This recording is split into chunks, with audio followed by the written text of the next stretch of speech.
So we're sort of taking our own temperature, which I imagine, for myself, I'll say I don't get a ton of opportunities to slow down enough and really check in on these different levels.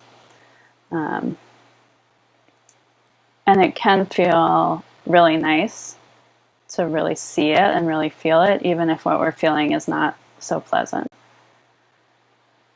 And then also getting a sense of I like to call it the collective nervous system or the family nervous system. Like it's not just individual, especially right now, if you think about COVID, it's something we're all going through. And I think a lot of us can feel that collective tension, collective stress and exhaustion. Yeah. So as I sort of go through the nervous system points, you can think about it for yourself and also for the people that you know, the people that you love. And you can also think about it in terms of groups.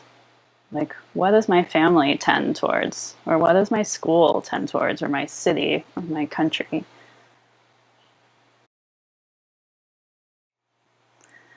Um, so basically, I'm a body-based therapist in Boulder and online. And I mostly work with the nervous system. And I consider the nervous system to be kind of like the lost system of the body. I think it's being rediscovered now.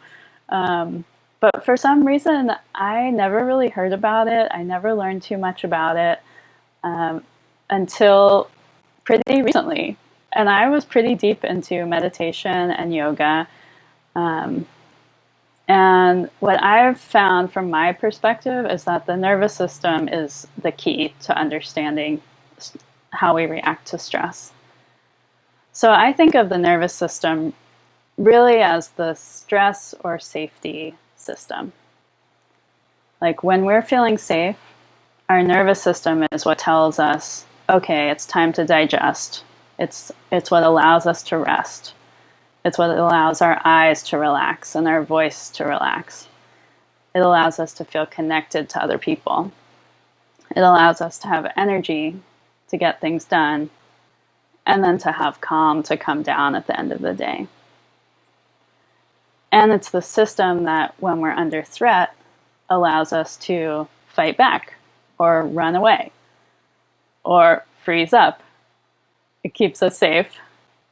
And it also can get stuck in any of these places so that we're playing out these stress responses even when we're not actually under threat.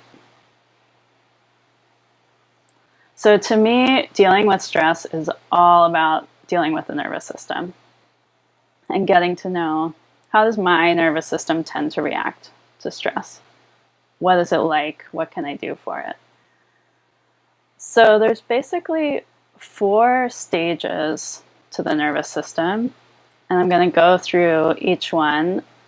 I'll name each one, but then I'm going to go through them a little bit more in depth, and then we'll do just one exercise for each one so we can sort of get a taste of what we're talking about.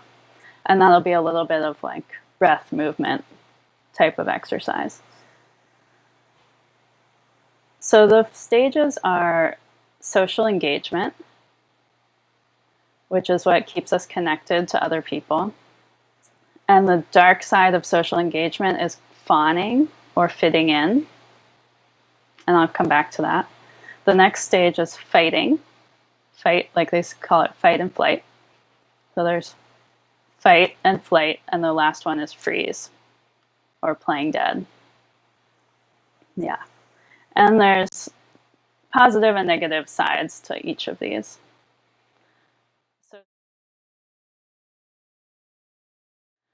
So starting with the social engagement system, this is a really interesting part of our physiology because it's all of the nerves in our face. It connects to the eyes, the mouth, the ears, and then down into the voice box and the heart. And it has a lot to do with what makes us mammals. Mammals are all about social engagement system, and it has a lot to do with mother-child bonding. So when you have a child, you can see that face recognition. You know, they're staring at you, they're hearing you, and you want to like babble at them, and it stimulates these nerves, you know, and they start to look around. And when we're feeling relaxed and like we're fitting in, we feel open in these nerves. Like, oh, my voice feels open. Oh, I feel like I can look around. It feels safe. I can hear what people are saying. Sometimes you might have had the experience of being stressed and it's actually harder to hear what people are saying. It's a really interesting phenomenon. Yeah. Yeah. So when we're feeling safe, it feels much more open. And one point about this is that being on the computer locks these nerves into a certain stance. So that's one reason that it can feel really stressful to spend so much time on the computer, is because evolutionarily we're made to be running around, walking around, not holding our heads in one place. So that's sort of the social engagement system when you're feeling safe.